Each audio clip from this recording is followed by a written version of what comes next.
Bonjour à tous, bienvenue dans le direct lié au projet Jedi Millennium. Donc Jedi, jeune entrepreneur et développeur d'innovation, Millennium pour la génération Millennium. C'est un projet qui s'est lancé en 2015, financé par la Caisse de dépôt et de consignation et le PIA. Et dans ce projet, à peu près 2000 étudiants vont être sensibilisés à l'entrepreneuriat via des vidéos en ligne, des cours en ligne, via des forums de discussion, des pages collaboratives et des ateliers physiques où les personnes peuvent se rencontrer.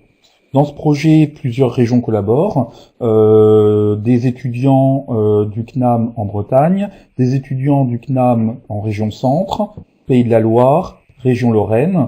Et donc dans cette session, donc dans la deuxième session du projet de Jedi Millennium, vous êtes à peu près 800 étudiants à suivre actuellement le cours. Avant de présenter les personnes qui sont autour de moi, je voulais vous montrer, je voulais vous poser quelques questions. Alors, pour décrypter, cette semaine, dans la première semaine du projet Jedi Millennium, vous avez dû voir les mythes liés à l'entrepreneuriat. Donc, de pouvoir dire est-ce que c'est vrai ou faux, est-ce que les entrepreneurs gagnent beaucoup d'argent, est-ce qu'ils sont prédiplômés. On va le faire sous forme de quiz. Première question, pour créer une entreprise, faut-il être très diplômé? Eh bien, la réponse est non, d'après l'INSEE et l'Observatoire des porteurs de projets, la CCI Entreprendre. 64% des créateurs d'entreprises ont un CAP, BEP, bac, voire n'ont pas de diplôme. Deuxième question, deuxième décryptage. Est-ce que c'est vrai ou faux si un tiers des Français veulent créer une entreprise? Donc on est bien dans la volonté, pas le fait de créer, mais dans la volonté de vouloir créer une entreprise. Eh bien c'est vrai. Selon une enquête de OpinionWay, 37% des Français ambitionnent de créer ou de reprendre une entreprise. Dernière question, pour créer une entreprise, il faut beaucoup d'argent. Alors là, j'imagine que tout va dépendre du projet qu'on souhaite lancer. Est-ce qu'on est plutôt dans l'entrepreneuriat numérique, technologique, social et solidaire, ou est-ce qu'on est dans une démarche de création d'entreprise, de développement d'activité ou de reprise d'entreprise? En tout cas, selon une enquête de l'INSEE et de l'Observatoire des porteurs de projets, 44% des créateurs ont besoin de moins de 8 000 € pour se lancer. Bonjour à tous. Aujourd'hui, nous accueillons...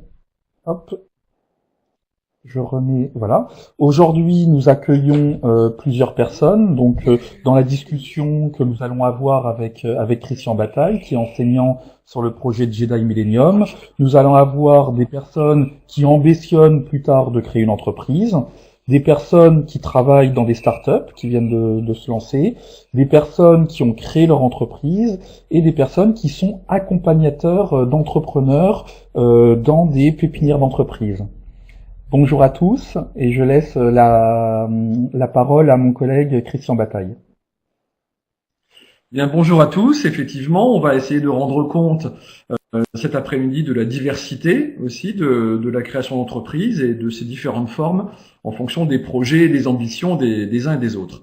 Je propose d'ores et déjà qu'on démarre par le site de Metz, aller à la rencontre d'Antoine et Mélissa, qui eux-mêmes ambitionnent, si j'ai bien compris, de créer leur structure. Alors, si vous voulez bien nous dire tout d'abord qui vous êtes et dans quelle formation CNAM êtes-vous engagé? Donc bonjour à tous. Donc nous sommes étudiants au titre professionnel, hygiéniste du travail au CNAM de Metz. Donc c'est un diplôme qui nous apprend à maîtriser et à coordonner la prévention dans les entreprises. Donc voilà, Antoine et moi. Qu'est-ce que vous voulez savoir de plus sur nous? Alors justement, à travers cette formation-là, quels sont vos projets? Qu'est-ce que vous aimeriez réaliser professionnellement? Alors justement, à travers cette formation-là, quels sont vos projets? Qu'est-ce que vous aimeriez réaliser professionnellement? Démarrons par Antoine. Donc moi j'aimerais me servir de cette formation pour être consultant en fait et me lancer dans un marché qui me semble nouveau, c'est consultant au niveau qualité, sécurité, environnement au niveau de l'agriculture. En fait, ce que j'aimerais faire, c'est transposer un modèle industriel au niveau de l'agriculture, en fait, parce que dans quelques années, au niveau du développement de l'agriculture, les agriculteurs ils sont obligés de se regrouper entre plusieurs agriculteurs, donc forcément de mettre en place des structures où il y aura des salariés, et donc de mettre en place tout ce qui est sécurité, tout ce qui est qualité, et tout ce qui est environnement pour ces agriculteurs-là. D'accord. Donc c'est un marché émergent, c'est-à-dire qu'il y a peu de consultants qui sont lancés sur le créneau jusqu'à présent. Voilà, il y a très peu de consultants et en fait les agriculteurs, ce qu'il faut savoir, c'est qu'ils sont soumis au régime de la MSA, c'est la mutuelle sociale agricole en fait, et donc toutes les formations qui sont préconisées, ils doivent passer par la MSA, mais à partir de 2017, ils devront prendre des conseils au niveau déjà du risque chimique indépendant de la MSA. Donc déjà, je pense que c'est un nouveau marché, voilà. Enfin, c'est un nouveau marché dans le sens où il y a encore personne qui le fait, quoi, hormis la MSA. Très bien, très bien. Donc voilà, un entrepreneur, c'est aussi celui qui défriche, voilà, de nouveaux horizons. Donc je suis bien lancé à ce niveau-là. Quant à vous, Mélissa, quel est votre projet aussi de votre ambition de création, si j'ai bien compris?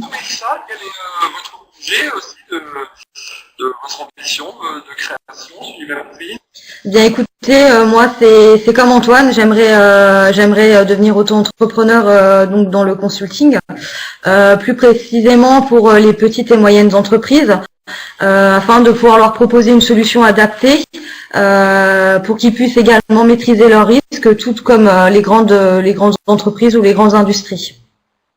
D'accord. Donc plutôt pour les petites structures, mais vous n'avez pas, comme Antoine, de secteur plus en particulier qui vous intéresse. Ça serait plus justement pour des petites structures, puisque on voit de plus en plus dans les grandes entreprises, la prévention et la sécurité commencent à avoir sa place. En revanche, pour les petites et moyennes entreprises qui n'ont pas forcément les budgets comme dans les grandes, par exemple, elles peuvent rencontrer des difficultés à mettre en place une politique sécurité. Donc moi, mon but, c'est de les accompagner et de leur proposer une solution adaptée.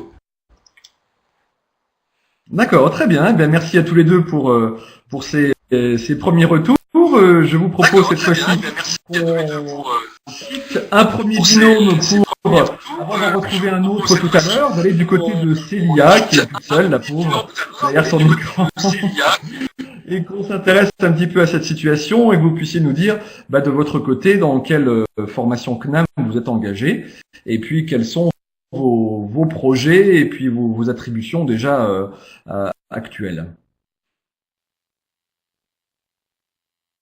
Alors aujourd'hui, je suis dans le dispositif Ardent, donc c'est-à-dire que je suis en contrat de formation professionnelle. Je travaille en fait en tant que chef de projet au sein d'un incubateur de start-up, au sein de 2 incubateurs même. Je travaille pour l'accélérateur Le Paddock à Nancy, qui est l'accélérateur Lorraine Tech, et je travaille également donc dans l'incubateur La Papinière, dont Gaël et Paul vont vous parler juste après. Voilà. D'accord. Et plus précisément, en quoi consistent vos attributions actuelles? Alors, je m'occupe de la supervision des incubateurs, mais plus précisément, j'accompagne les startups sur tout ce qui est stratégie de communication et marketing.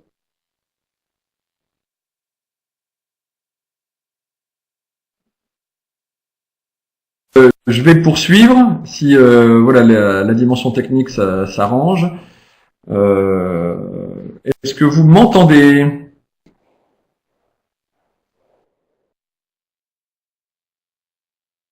Ma question était est-ce que effectivement vous accompagnez les startups donc sur le plan de la communication de manière à ce qu'ils puissent développer leur structure. Alors la communication plutôt vers l'extérieur avec la commercialisation ou c'est uniquement les outils de com comme des sites internet, les réseaux sociaux ou des données de cet ordre?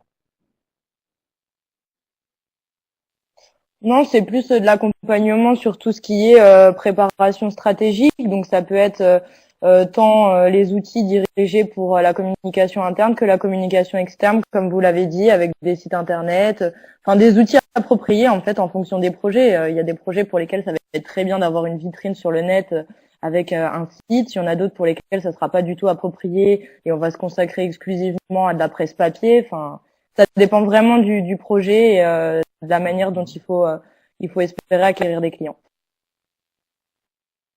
D'accord, très bien. Merci, on a bien cerné voilà quel est votre rôle. Je vous propose maintenant qu'on passe au deuxième binôme, à savoir Gaël et Paul. Si vous voulez bien, d'abord Gaël, honneur aux femmes, si vous permettez, que vous puissiez nous dire sur quelle formation CNAM aussi vous êtes engagé, et puis en quoi consistent vos attributions actuelles, et en lien bien sûr avec le projet qu'il y a derrière. Alors, moi, je suis comme Célia, je suis en contrat ardent depuis le mois de juillet et je suis en fait chargée de communication dans la start-up Pigou. Pour résumer, Pigou, c'est une tirelire numérique qui a pour ambition d'aider les gens à mettre de l'argent de côté sans s'en rendre compte. Et nous sommes donc incubés. Je crois que ça va tous nous intéresser, c'est clair. Bon, la petite adresse mail, c'est www.pigou.com, P-I-2-G-O-U. On place les marques comme on peut. Oui, c'est autorisé sur ce site. Bon, ça va. Comme le disait Célia, on est incubé à la pépinière d'entreprise La Papinière, qui est basée à Gondreville. Et donc, Paul. D'accord, très bien. Oui, moi aussi. Oui, alors là, cette fois-ci, on change d'univers, puisque vous êtes créateur avéré maintenant, donc si vous voulez bien nous dire en quoi consiste votre création. Alors, donc je suis président cofondateur de Gemetis. Gemetis est une web application destinée aux médias qui leur permet de résumer instantanément leurs articles de presse en vidéo. Donc c'est une entreprise en B2B, qui propose des services en B2B, donc en business to business, et donc voilà. Et donc je suis également incubé à la Papinière, à la Pépinière. Et qui sont vos clients, qu'on comprenne bien votre activité, qui sont vos clients, ça va vous destiner à qui? La presse, la PQR, la presse quotidienne régionale, les quotidiens nationaux, les hebdomadaires, la presse francophone, donc que ce soit la presse luxembourgeoise, belge ou suisse. Donc l'objectif, c'est vraiment de proposer une nouvelle alternative, à la fois dans la conception d'informations et aussi de proposer aux lecteurs, par l'intermédiaire des médias, une nouvelle façon de consommer de l'information au quotidien. D'accord. Et à travers votre expérience de chef d'entreprise, qu'est-ce que vous auriez envie de dire à des jeunes tels qu'on en a aujourd'hui parmi nous, dans le cadre de cette création d'entreprise, de ce lancement, quel conseil vous auriez envie de donner aux uns et aux autres? Je pense qu'il faut tout départ avoir une sorte de parcours. Il faut rencontrer beaucoup de gens et ensuite de se faire une idée. Il faut également se faire accompagner. Je pense aujourd'hui que les incubateurs, les pépinières d'entreprise sont très importantes, notamment pour le développement des entreprises et en tout cas des startups. Ça peut aider donc les futurs start-upers à se développer personnellement, intellectuellement et puis également professionnellement. D'accord. Gaël, vous souscrivez aux propos de Paul? Oui, tout à fait. Et moi, je rajouterais aussi qu'il faut ne pas avoir peur d'aller vers les gens, essayer d'étoffer son réseau au maximum, puisque c'est beaucoup ça qui va aider les jeunes entrepreneurs à se lancer, à se faire accompagner, à trouver les bonnes personnes, pourquoi pas des futurs clients. Et donc, être entrepreneur, c'est aussi ne pas avoir peur d'aller vers les autres et être curieux de tout ce qui vous entoure. Pas forcément rester dans son domaine d'activité, mais vraiment être ouvert à tout domaine. D'accord, merci. Je me retourne à nouveau vers Célia, qui est dans le même domaine que vous, plutôt sur la partie accompagnement. Qu'est-ce que vous auriez envie de rajouter à ce qui vient d'être dit? Quels seraient vos conseils à de futurs créateurs? Vu ce qu'on voit passer en fait tous les jours, je vais reprendre ce que dit Gaëlle sur l'importance de s'ouvrir et de créer un réseau le plus large possible. Des fois, faut voir un petit peu plus loin que le bout de son nez et il faut pas avoir peur de rencontrer des gens qui, à première vue, vont pas être des clients pour vous ou des partenaires. Parce que c'est en créant peut-être un premier lien avec une première maille du chaînon qu'on va pousser un peu plus loin et que à terme, même si c'est pas demain, même si c'est pas le mois suivant, on va réussir à créer une activité qui marche et avec des bons contacts. Donc voilà, faut juste, je pense qu'aujourd'hui être entrepreneur c'est vraiment s'ouvrir, mais au-delà de son activité. D'accord, très bien. Eh bien, écoutez, je vous propose de reboucler avec cette fois-ci Antoine et Mélissa, en vous demandant de réagir, si vous voulez bien, aux propos que vous venez d'entendre, de la part de Célia, Gaëlle et Paul. Est-ce que vous vous sentez concerné par ce qu'ils viennent de dire? Est-ce que c'est des choses que vous avez déjà engagées, auxquelles vous avez déjà réfléchi? Mais Mélissa? Oui, quand j'entends Célia et Gaëlle parler du fait qu'il faut s'ouvrir à d'autres domaines que le nôtre, je suis tout à fait d'accord, puisque quelque part en fait c'est tout un maillon, toutes des connaissances qui sont importantes à avoir. Pour ma part, j'aime bien aller dans les salons de la sécurité comme Préventica par exemple, où là on va vraiment faire des rencontres, on va autant faire de rencontres que de voir aussi de nouvelles technologies ou de nouvelles façons, de nouvelles approches des risques professionnels, ou des nouveaux, voir aussi de nouvelles, de nouvelles techniques aussi de prévention. Et ça je pense que c'est une bonne idée et c'est aussi important du coup de rencontrer toutes ces personnes-là, donc dans des salons ou des meetings.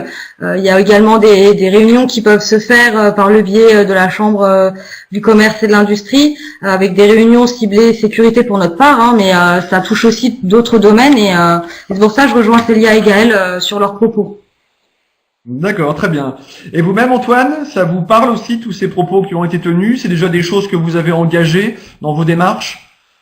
Moi, j'ai encore engagé aucune démarche pour le moment. Je vais attendre d'avoir fini, d'avoir mes diplômes.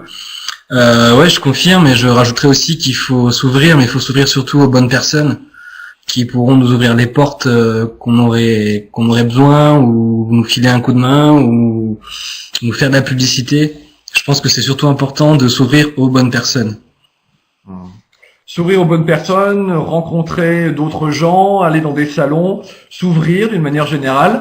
Ça confirme ce que l'on doit faire, Aurélien, dans le cadre de ses premières démarches de futur entrepreneur. Eh bien, merci à tous. Merci pour vos présentations, pour vos remarques. Là aujourd'hui, donc on a vu plusieurs formes d'entrepreneuriat. On a vu déjà Mélissa et Antoine qui souhaitent se lancer dans l'aventure, soit par le biais d'une auto-entreprise, soit par le biais d'une structure. Nous avons vu Célia qui accompagne les entrepreneurs par des préparations stratégiques, par de la communication interne et externe.